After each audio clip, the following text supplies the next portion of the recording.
Perkenalkan, nama saya Engki Joshua dengan NIM 2003020200.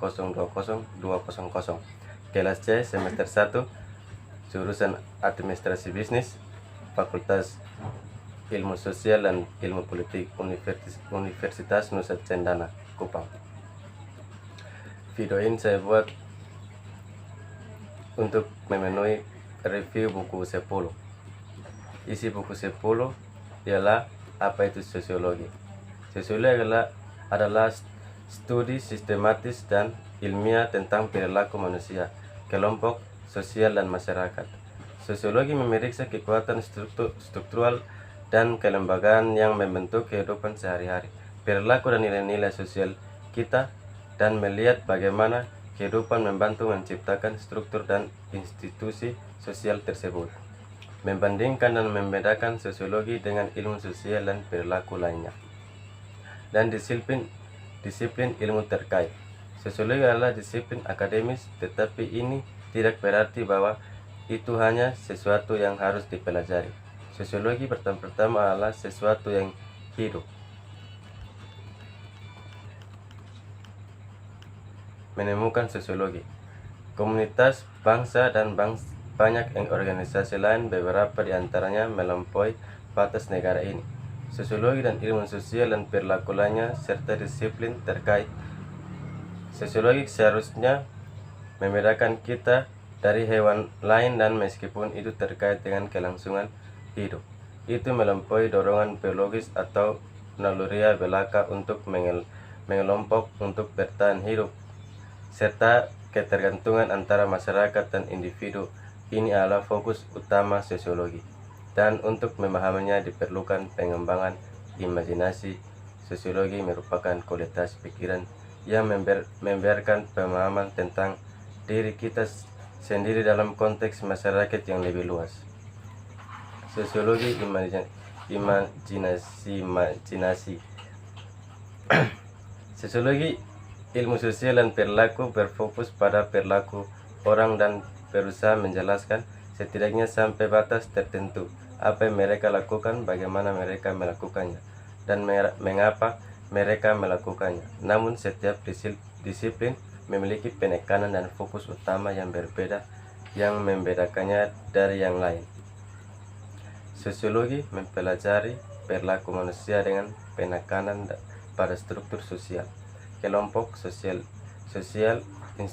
interaksi, dan masyarakat. Psikologi mempelajari perilaku manusia dengan penekanan pada individu, kepribadian, dan biologi. Antropologi mempelajari perilaku manusia pada masa lalu dengan penekanan pada budaya masa lalu dan masyarakat pra-industri. Sejarah mempelajari perilaku manusia dengan penekanan pada orang dan peristiwa di masa lalu. Ekonomi mempelajari perilaku manusia dengan penekanan pada ekonomi dan pertukaran barang dan jasa. Ilmu politik mempelajari perilaku manusia dengan penekanan pada institusi politik, pemerintahan, kekuasaan, dan otoritas. Masalah pribadi versus masalah sosial. Imajinasi sosiologis memungkinkan kita untuk melihat hubungan penting antara masalah pribadi yang mempengaruhi individu, atau misalnya menjadi alkoholik, dan masalah sosial yang mencerminkan masalah bagi seluruh masyarakat, misalnya alkoholisme.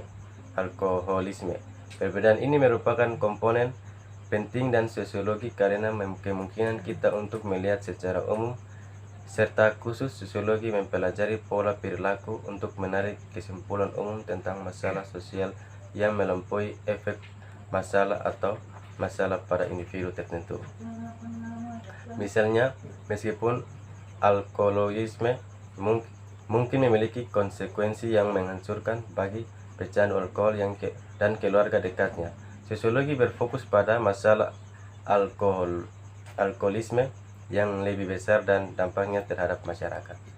Alkoholisme dan bentuk penyalahgunaan narkoba lainnya, dan masalah sosiologis. lainnya. Ini bukan untuk mengatakan bahwa sosiologi tidak peduli tentang individu dan kehidupan mereka, tetapi penekanan sosiologi adalah pada cara individu berhubungan dengan orang lain, posisi masyarakat dalam masyarakat, dan saling ketergantungan antara masyarakat dan individu. Memahami kehidupan dalam masyarakat global. Salah satu konsekuensi sosial pada signifikan dari abad ke-20 adalah transformasi dunia terpisah negara bangsa yang dengan sejarah budaya dan pengalaman sosial yang unik menjadi desa global yang besar. Globalisasi mengacu pada keterkaitan di antara orang-orang di seluruh dunia. Ini adalah proses di mana barang, informasi, orang, uang, komunikasi, mode, dan bentuk budaya lainnya bergerak melintasi batas negara. Kemajuan teknologi dalam komunikasi, transportasi, impor dan ekspor telah membuat ideologi dan kebijakan isolasionisme sosial tidak hanya konyol tetapi juga mustahil. Seperti yang dikatakan seorang sosiologi, globalisasi mengubah setiap hal. Beberapa hal sosial dapat dibentuk kembali atau terancam. Mereka tidak bisa lagi diterima begitu saja. Sosiologi berpikir kritis. Berpikir secara sosiologis adalah bentuk berpikir kritis yang melibatkan penilaian ide, pernyataan, dan informasi secara objektif. Ini memerlukan pendefinisian masalah, melihat di bawah permukaan ide yang umum dipegang, mempertanyakan asumsi, menganalisis bukti secara logis dan sistematis, mengenali bias, menghindari reaksi spontan emosional terhadap masalah dan argumen, membentuk solusi yang masuk akal untuk masalah, dan mengembangkan toleransi untuk hal tertentu. Jumlah ketidakpastian dan ambiguitas. Sederhanakan pemikiran sosiologi melibatkan mengajukan pertanyaan dan pertanyaan jawaban. Ini membutuhkan melihat lebih dekat pada dua sosial kita. Eropa sosiologi awal. Karya beberapa sarjana abad ke-19 memberikan dasar bagi sosiologi, sementara salah satunya adalah Auguste Comte yang sering disebut sebagai pendiri sosiologi. Auguste Comte dibesarkan setelah revolusi Prancis, mengamati gejolak sosial di negara asalnya.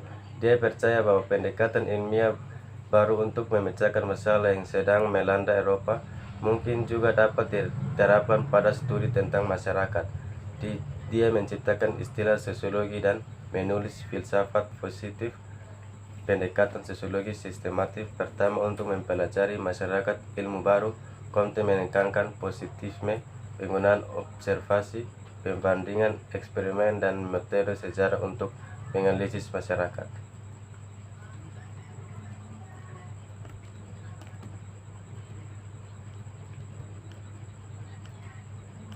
Sosiologi kontemporer.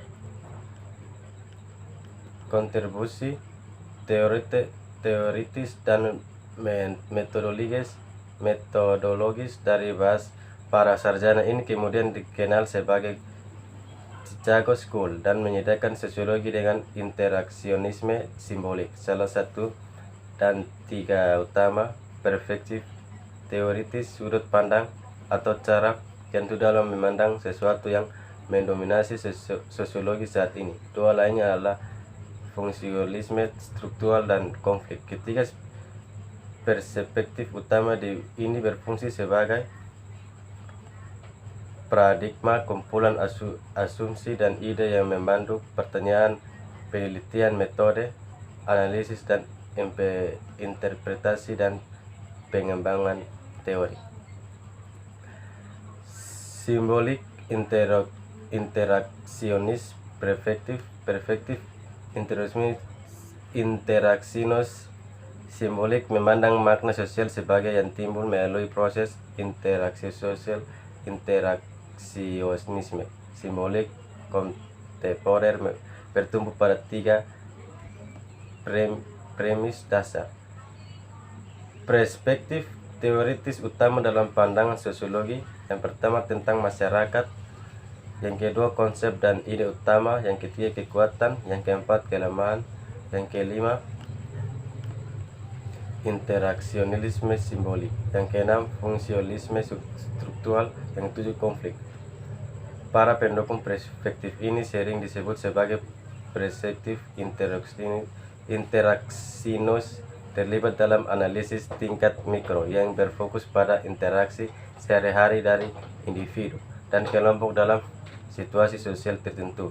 Tiga konsep utama yang penting untuk memahami pendekatan teoretis ini mencakup simbol-simbol yang bermakna, definisi, situasi, dan diri yang memandang kaca. Selain itu, dua jenis penting dari analisis teoritis cocok dengan perspektif interaksionis, analisis dramaturgi, dan pendekatan pembelabelan simbol-simbol berarti. George Hameat dari tahun 1863 sampai 1931 menegaskan bahwa proses interaksi sosial yang sedang berlangsung dan menciptakan pendefinisian dan pendefinisian ulang dari simbol-simbol yang bermakna memungkinkan masyarakat. Sekian dari saya. Terima kasih dan jangan lupa like, comment, share, and subscribe.